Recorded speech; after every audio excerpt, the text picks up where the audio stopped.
What is up, everybody? This video is going to have two different rides in it. This ride, I'm on my vintage mountain bike, one of them, little drop bar setup. We'll do a little bike check and talk about what I'm doing on this bike a little later. First, I'm going to throw it back to yesterday. I met Ben. We had watched the video on some historic buildings, and we decided to go check them out. Also checked out a new diner, and even finished our day with some off-road riding and a couple beers. Let's check that out, and I will see you in a bit.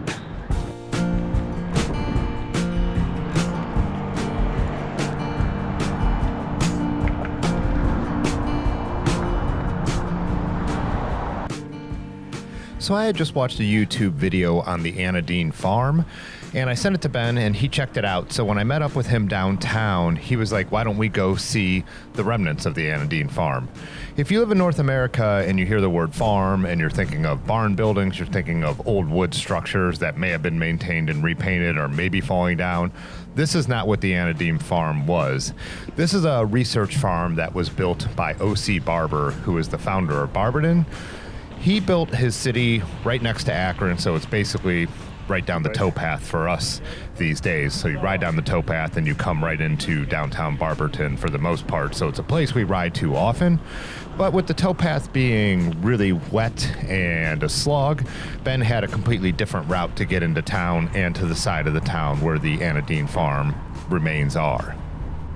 So if you're not aware of O.C. Barber or you're not local, you should definitely go read his Wikipedia page, especially if you are local, but fascinating anyways. But in a nutshell, he took his dad's match business, he consolidated it with all the other biggest match businesses in the country to found Diamond Match, which still exists, though not in Barberton, and it became 88% of the market share of matches for the world at one point. So he made a ton of money, and then he just started founding industry after industry. Diamond Rubber, a concrete company. It goes on and on. That's why I say it's definitely worth a read if you're interested. But his last project was the Anaden farm, which he started in 1905. And he built it on 3,500 acres right on the edge of downtown Barberton for the most part. It is pretty fascinating. Another thing that's worth just to doing a Google image search, I mean, you'll see a couple of the remaining buildings here. He built a 52-room mansion that was, I think it said 700 feet long. It was called the nicest mansion between New York and Chicago. I'm sure there's an argument to say it was the nicest mansion in the world at the time. It's pretty crazy. In the land, in a park laid out, and then these stone barn buildings with this all the same kind of look. Really, really wild stuff. The one thing is he had planned for this to become a permanent research farm. His goal was to make a farm that worked as efficiently as his industries, but he died before he got the financing in order, and even though he willed it to Case Western Reserve, they just didn't have the resources to actually run it. Unfortunately, the mansion was torn down in 1965, and only 8 of the original 35 major buildings exist to this day. Everything was kind of broken up and sold off, and the Historical Society owns a few. This barn here, the really big one with the turrets, was bought by the Yoder Company and restored, so this one will remain. It's their headquarters now. But this is what these barns look like, and they are massive, and they are stone, and you can see here how now it's just mixed in with the neighborhood. So yeah, as I said, totally worth Google or a Wikipedia read about O.C. Barber, fascinating character, massive amount of wealth, and all of that. You could see one of the other structures off there to the left. After that, me and Ben decided to ride into downtown Barberton and check out a new, calling it a breakfast spot. It's an all-day breakfast spot. They have other things, but it kind of seems what they've been known for is our friends who have visited.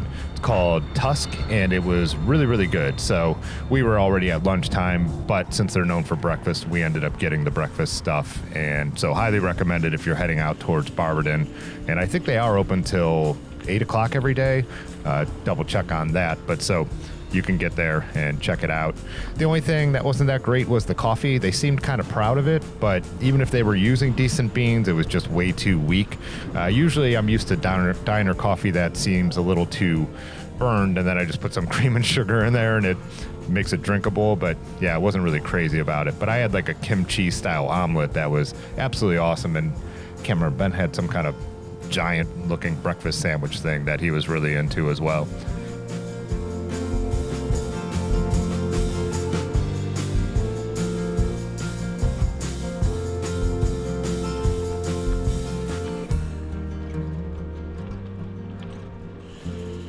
We worked our way back on different streets, a lot of streets I haven't been on before.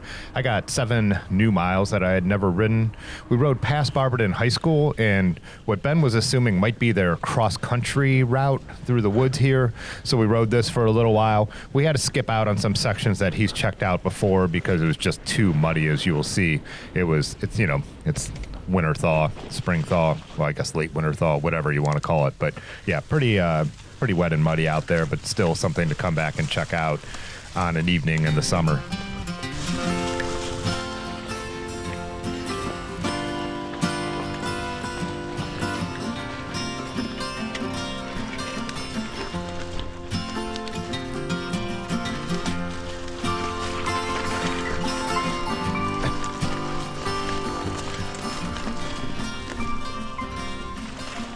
So this was still a chilly day, but as I'm sitting here recording the voiceover, this week looks like we are going to have temperatures into the 60s, and it's going to be dry. I'm actually waiting for the weather to warm up today before I head out.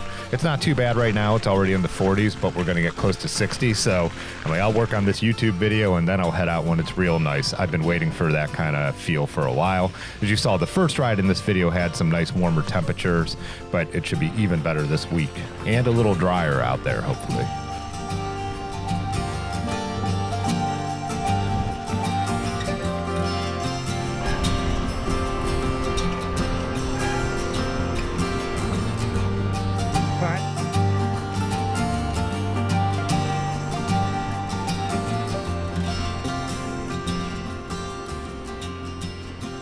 So O.C. Barber, to get back to him, was actually a huge industrialist in Akron first. He ended up having a tax dispute with the city of Akron, and that's why he founded Barberton and then moved his industries out there and then later built the farm in that area.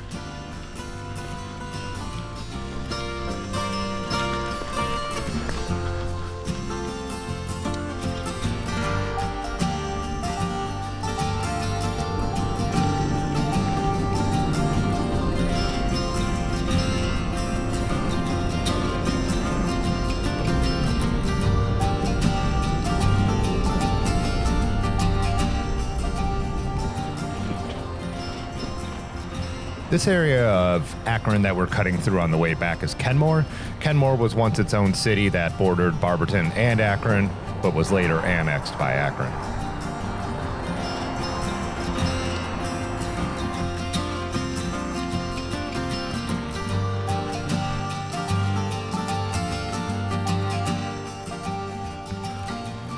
This area here used to have a school, a classic looking schoolhouse sitting there.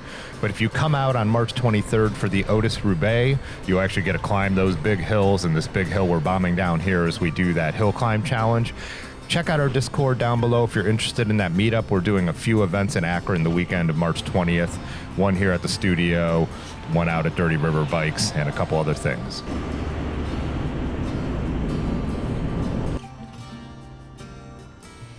Back on the towpath, also avoiding some big puddles where I did, Ben didn't. And then we stopped at Missing Falls for a couple beers before breaking off and heading home. I think it works fine, but then...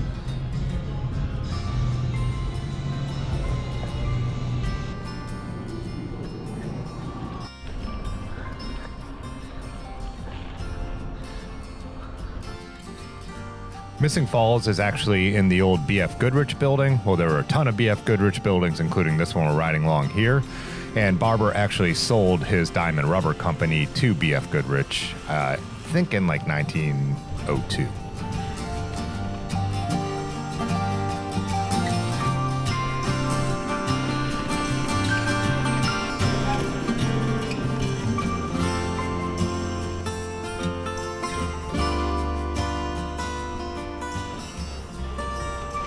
So this was a great Monday out. Ben doesn't work because the bike shop is closed on Mondays. And this reminded me a lot of the COVID era. Since I was much slower, me and Ben almost always went for Monday bike rides, exploring different things and checking stuff out. And obviously it was just about this time of year when all that started to happen. 5 years. Amazing to think that it's been that long now.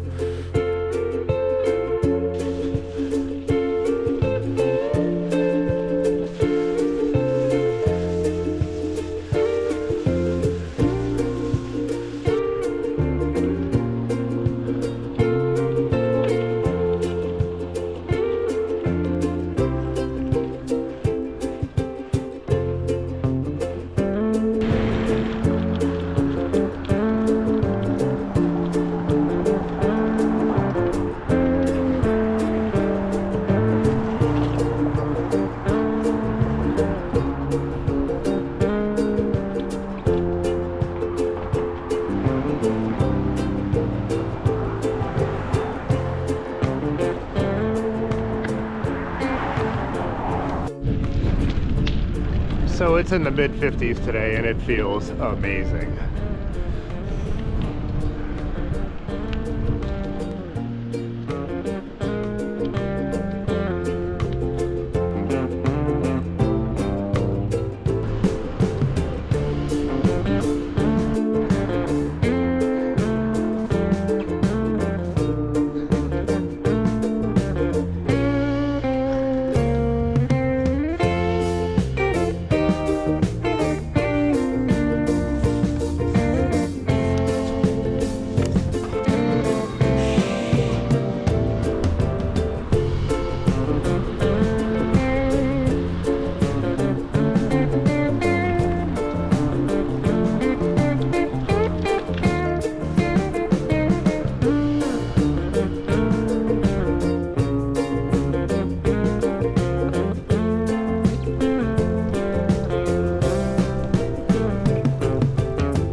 Albert at Akron Coffee Roasters just hot rodded my grinder. I was saying turbocharged my grinder. Both sound funny, but basically those grinders, the channel is kind of carved in the wrong way where the coffee grinds go through. So he found a new like burr thing that is cut in the opposite direction, installed that, and then reversed the leads so the motor runs backwards. So it should be way, way more efficient. Pretty cool. He just hit me up and decided to do that for me.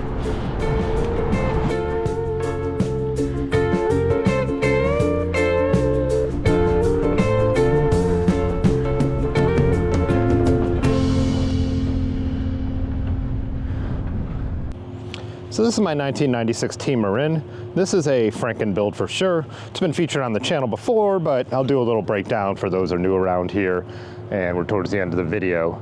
So I got this from a guy in Hungary. He hadn't listed anything on it, so I think that's why I got a really good price, and I couldn't believe the shipping was cheap. Holding it up, it's the lightest frame I have probably ever held. So we have an Ultegra group set on here, so Ultegra rear derailleur. These are some Velo orange cranks here. Ultegra front derailleur, so we're going 2x obviously. DoD Blade Runner pedals. These cool Silca water bottles that my buddy Ben gave me as a gift. We have a Thompson Elite seat post, Brooks B17 saddle like almost all my bikes. In the front, we've got a Velo Orange Happy Stem. I tried this bike with the regular Velo Orange stem and it looked cool as hell, but it was just way too low. I can't ride that slammed anymore. So Velo Orange drop bars, I can't remember what the names of these ones are, but they're almost classic drops, just, you know, straight deep drop. They work really well. My hands actually don't rub up here, my wrists or whatever, so even without the flare. So we have one Ultegra shifter and one 105 shifter because one broke, so I replaced it. Got the Velo Orange and Roadrunner collaboration bag that goes in the walled basket, which is zip tied to this cheap Sunlight rack. I think this thing was like 20 bucks, but it works. And we have some Mafec, however you pronounce those French cantilever brakes. Those came off an old cyclocross bike. Rigid fork, this bike came with a suspension fork, but I found a guy in Italy who had a color matched fork for this bike. Unbelievable. Plastic fender on the front, used to have this full fendered. And we have these awesome carbon, not plastic, spin wheels from my buddy Pudgy Pedal Pusher. Also this leather bar tape here came from my buddy Ben as a gift as well. I believe it shows Velo Orange here. Yeah, I guess Velo Orange bar tape as well. Ritchie headset on this bike. So what else? I think that's about everything. Yeah, better view of the brakes right here. This bike is so flexy with the long spindle length and the super lightweight steel, which is a Tange, whatever. So I have done mountain biking on this bike, you know, 26-inch wheel bike. It's okay for it. I don't feel like it feels super fast. It handles a little strange too with that front end. It's a little floppy. I don't know if that's, kind of what they consider the drunken goatee or wheel flop. I wish I had the language like Russ from Pathless Pedal does to really describe bike feel. It feels strange, but once you're moving, it's still kind of a fun ride. I actually rode the entire gap in C&O on this bike build up like this. So the only thing, I put a frame bag on it and I put a Swift Zeitgeist on the back and hauled all my gear for the 5-6 day trip like that. Now I do kind of mostly use it just as my basket bike, so I had to get that grinder downtown, so it was perfect for that. It's not a super practical build, but I do think it's a cool build. All right, so we're gonna head down the gravel and back to pick up my grinder.